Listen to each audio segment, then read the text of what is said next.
बच्चों, लक्ष्य crash course Bhojpur में आप सभी का स्वागत है।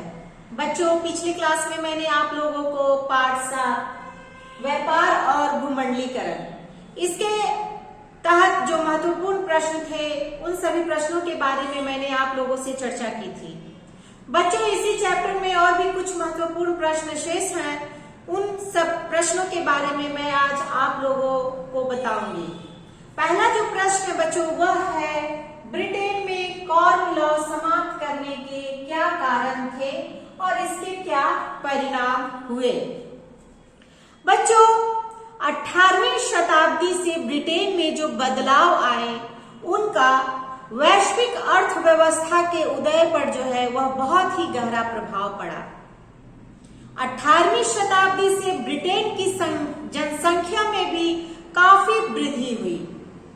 अधिक से अधिक लोगों के भोजन के लिए खाद्य सामग्री की जो है वह मांग बढ़ने लगी। शहरों के विकास और औद्योगिकीकरण ने भी खाद्य पदार्थों की मांग बढ़ा दी। खाद्य पदार्थों की मांग बढ़ने से कृषि उत्पादों की मांग में भी तेजी आई। इससे कृषि उत्पादकों का मूल्य जो है वह बढ़ गया और वे महंगे होते चले गए। इसका लाभ जो है वह बड़े कृषकों एवं भूस्वामियों ने उठाया।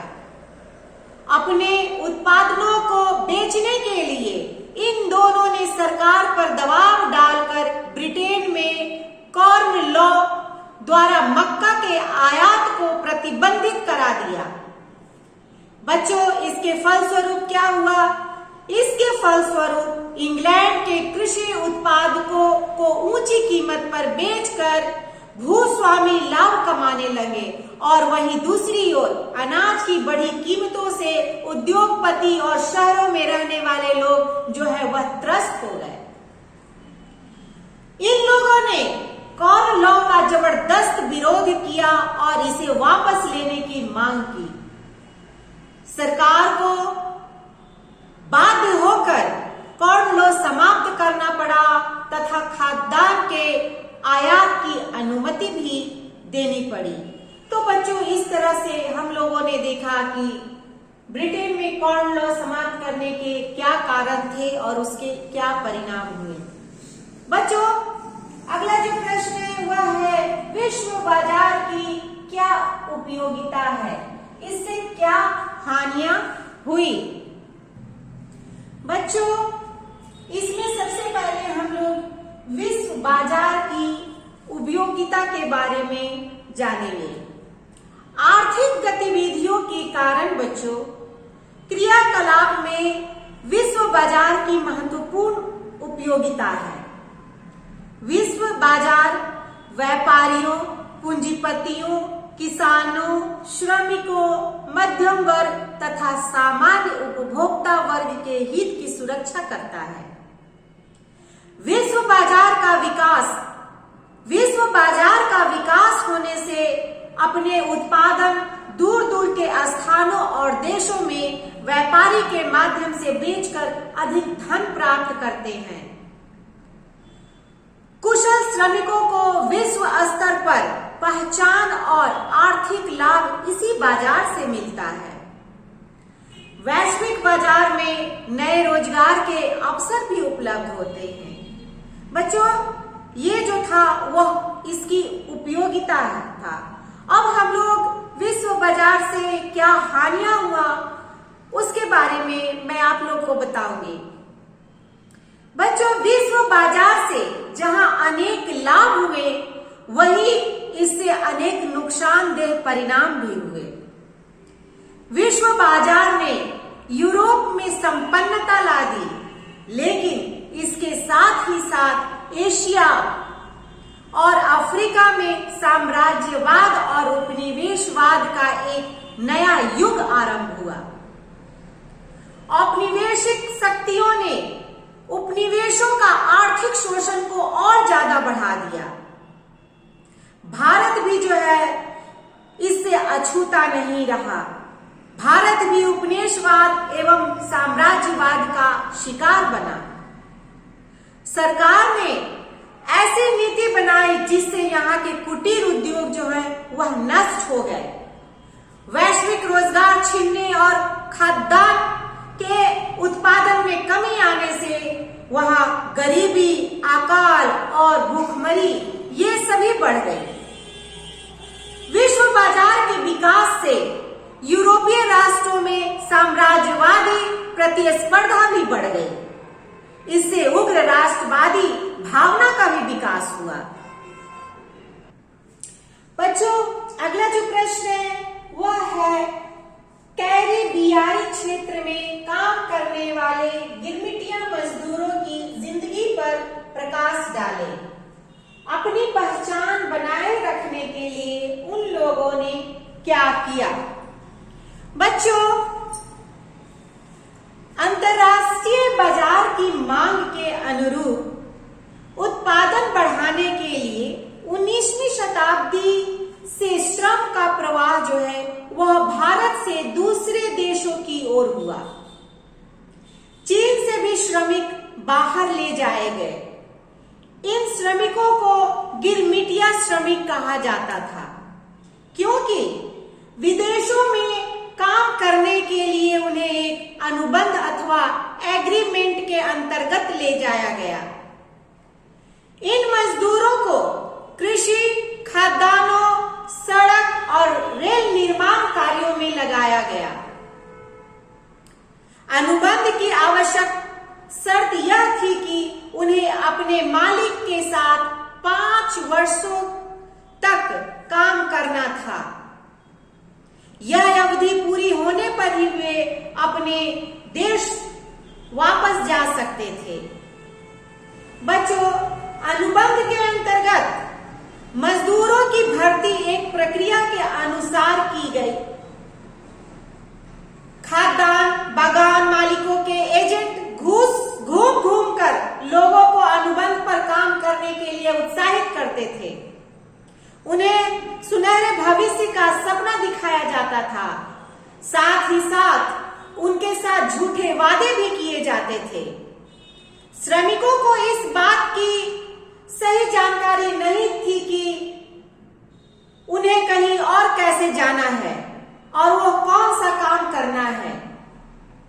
उन्हें यह भी नहीं बताया जाता था कि उन्हें समुद्री यात्रा करनी होगी। नए स्थान में उनके रहने खाने की व्यवस्था की बात भी गुप्त रखी जाती थी। इसके बावजूद गरीबी से परेशान लोग एजेंट लोग जो होते थे उनके झांसे में आकर अनुबंध का काम करने को तैयार हो गए। बच्चों, अनेक मजदूरों को तो एजेंट जबरदस्ती अपहरण कर ले जाते थे। यह सब करने के लिए एजेंटों को प्रति श्रमिक कमीशन की राशि मिलती थी। तो बच्चों, इस तरह से हम लोगों ने कैरिबियाई क्षेत्र में काम करने वाले गिरमिटिया मजदूरों की जिंदगी के बारे में जाना। अगला जो प्रश्न है वह है ब्रिटेन वुड्स समझौता की व्याख्या करें। बच्चों, ब्रिटेन वुड्स समझौता यह सम्मेलन जुलाई 1944 ईस्वी में अमेरिका के न्यू हैम्पशायर के ब्रिटेन वुड्स नामक स्थान पर आयोजित किया गया। विचार विमर्श के बाद 2 संस्थाओं का गठन किया गया। इनमें पहला अंतर्राष्ट्रीय मुद्रा कोष था और दूसरा अंतर्राष्ट्रीय पुनर्निर्माण एवं विकास बैंक। इन दोनों वुड्स ट्विंस या ब्रिटेन वुड्स की जुड़वा संतान कहा गया। IMF ने अंतर्राष्ट्रीय मौद्रिक व्यवस्था और राष्ट्रीय मुद्राओं तथा मौद्रिक के विनिमय की दर अमेरिका मुद्रा जिसको डॉलर कहते हैं उसके मूल्य पर निर्धारित की गई। डॉलर का मूल्य भी सोने के मूल्य से जुड़ा हुआ था। विश्व बैंक ने विकसित देशों को पुनर्निर्माण के लिए कर्ज के रूप में पूंजी उपलब्ध कराने की व्यवस्था की। इसी आधार पर अंतर्राष्ट्रीय आर्थिक व्यवस्था को नियमित करने का प्रयास किया गया और बच्चों यही जो है युद्धोत्तर अंतर्राष्ट्रीय आर्थिक व्यवस्था ब्रिटेन वुड्स व्यवस्था कहलाती है।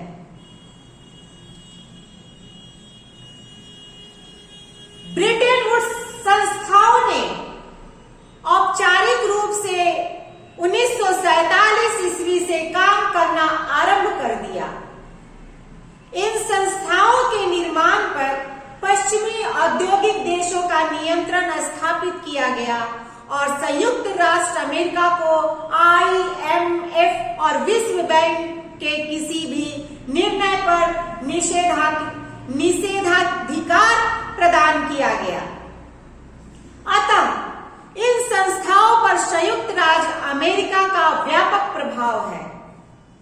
इस प्रकार का उपयोग वह अंतर्राष्ट्रीय आर्थिक नीतियों एवं संबंधों को सुनिश्चित करने के लिए करता है। ब्रिटेन वुड्स सम्मेलन के बाद अंतर्राष्ट्रीय स्तर पर आर्थिक पुनर्निर्माण के लिए संयुक्त राष्ट्र के तत्वावधान में 1945 ईस्वी में थामटा सम्मेलन का आयोजन किया गया। संयुक्त राष्ट्र की सहयोगी संस्थाओं संगठन, अंतर्राष्ट्रीय श्रम संगठन, अंतर्राष्ट्रीय न्यायालय इत्यादि के पुनर्निर्माण का दायित्व भी जो है इसने संभाला। तो बच्चों इस तरह से हम लोगों ने जाना कि ब्रिटेन वुड्स समझौता क्या है। बच्चों चैप्टर 7 व्यापार और भूमंडलीकरण ये मेरा आज का अंतिम वीडियो था इस चैप्टर से। अगला वीडियो में इतिहास का अंतिम चैप्टर लेकर आप लोगों के समक्ष उपस्थित होंगी।